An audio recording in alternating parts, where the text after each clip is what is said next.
സങ്കീർത്തനങ്ങൾ അദ്ധ്യായം 40. ഞാൻ യഹോവയ്ക്കായി കാത്തിരുന്നു. അവൻ എങ്കലേക്ക് ചാഞ്ഞ് എൻ്റെ നിലവിളി കേട്ടു. നാശകരമായ കുഴിയിൽ നിന്നും കുഴഞ്ഞ ചേറ്റിൽ നിന്നും അവൻ എന്നെ കയറ്റി. എൻ്റെ കാലുകളെ ഒരു പാറമേൽ നിർത്തി എൻ്റെ ഗമനത്തെ സ്ഥിരമാക്കി. അവൻ എൻ്റെ വായിൽ പുതിയൊരു പാട്ട് തന്നു. നമ്മുടെ ദൈവത്തിന് സ്തുതി തന്നെ. പലരും അത് കണ്ടു ഭയപ്പെട്ടു. യഹോവയിൽ ആശ്രയിക്കും.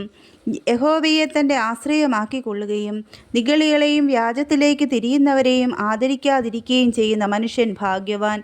എൻ്റെ ദൈവമായ യഹോവേ, നീ ചെയ്ത അത്ഭുത പ്രവൃത്തികളും ഞങ്ങൾക്ക് വേണ്ടിയുള്ള നിൻ്റെ വിചാരങ്ങളും വളരെയാവുന്നു. നിന്നോട് സദൃശൻ ആരുമില്ല. ഞാൻ അവയെ വിവരിച്ച് പ്രസ്താവിക്കുമായിരുന്നു, എന്നാൽ അവ എണ്ണിക്കൂടാതെ വണ്ണം അധികമാവുന്നു. ഹനനയാഗവും ഭോജനയാഗവും നീ ഇച്ഛിച്ചില്ല. നീ ചെവികളെ എനിക്ക് തുളച്ചിരിക്കുന്നു.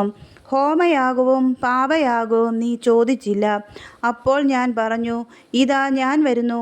പുസ്തകച്ചുരുളിൽ എന്നെക്കുറിച്ച് എഴുതിയിരിക്കുന്നു. എൻ്റെ ദൈവമേ, നിൻ്റെ ഇഷ്ടം ചെയ്യുവാൻ ഞാൻ പ്രിയപ്പെടുന്നു. നിൻ്റെ ന്യായപ്രമാണം എൻ്റെ ഉള്ളിൽ ഇരിക്കുന്നു. ഞാൻ മഹാസഭയിൽ നീതിയെ പ്രസംഗിച്ചു. അധരങ്ങളെ ഞാൻ അടക്കിയിട്ടില്ല. യഹോവേ, നീ അറിയുന്നു. ഞാൻ നിൻ്റെ നീതിയെ എൻ്റെ ഹൃദയത്തിൽ മറച്ചു വച്ചില്ല. നിൻ്റെ വിശ്വസ്തതയും രക്ഷയും ഞാൻ പ്രസ്താവിച്ചു. നിൻ്റെ ദയയും സത്യവും ഞാൻ മഹാസഭയ്ക്ക് മറച്ചതുമില്ല. യഹോവേ, നിൻ്റെ കരുണ നീ എനിക്ക് അടച്ചു കളയുകയില്ല. നിൻ്റെ ദയയും സത്യവും എന്നെ നിത്യം പരിപാലിക്കും. സംഖ്യയില്ലാത്ത അനർത്ഥങ്ങൾ എന്നെ ചുറ്റിയിരിക്കുന്നു. മേൽപോട്ട് നോക്കുവാൻ കഴിയാതെ വണ്ണം എൻ്റെ അകൃത്യങ്ങൾ എന്നെ എത്തിപ്പിടിച്ചിരിക്കുന്നു. അവ എൻ്റെ തലയിലെ രോമങ്ങളിലും അധികം. ഞാൻ ധൈര്യഹീനനായി തീർന്നിരിക്കുന്നു. യഹോവേ, എന്നെ വിടുവിപ്പാൻ ഇഷ്ടം തോന്നണമേ. യഹോവേ, എന്നെ സഹായിപ്പാൻ വേഗം വരണമേ.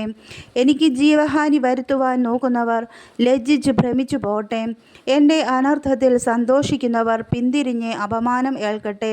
നന്നായി നന്നായി എന്ന് എന്നോട് പറയുന്നവർ തങ്ങളുടെ നാണനിമിത്തം സ്തംഭിച്ചു പോട്ടെ. നിന്നെ അന്വേഷിക്കുന്ന എല്ലാവരും നിന്നിൽ ആനന്ദിച്ച് സന്തോഷിക്കട്ടെ. നിൻ്റെ രക്ഷയെ ഇച്ഛിക്കുന്നവർ യഹോവ മഹത്വമുള്ളവനെന്ന് എപ്പോഴും പറയട്ടെ. ഞാനോ എളിയവനും ദരിദ്രനുമാകുന്നു, എങ്കിലും കർത്താവ് എന്നെ വിചാരിക്കുന്നു. നീ തന്നെ എൻ്റെ സഹായവും എന്നെ വിടുവിക്കുന്നവനുമാകുന്നു. എൻ്റെ ദൈവമേ, താമസിക്കരുതേ.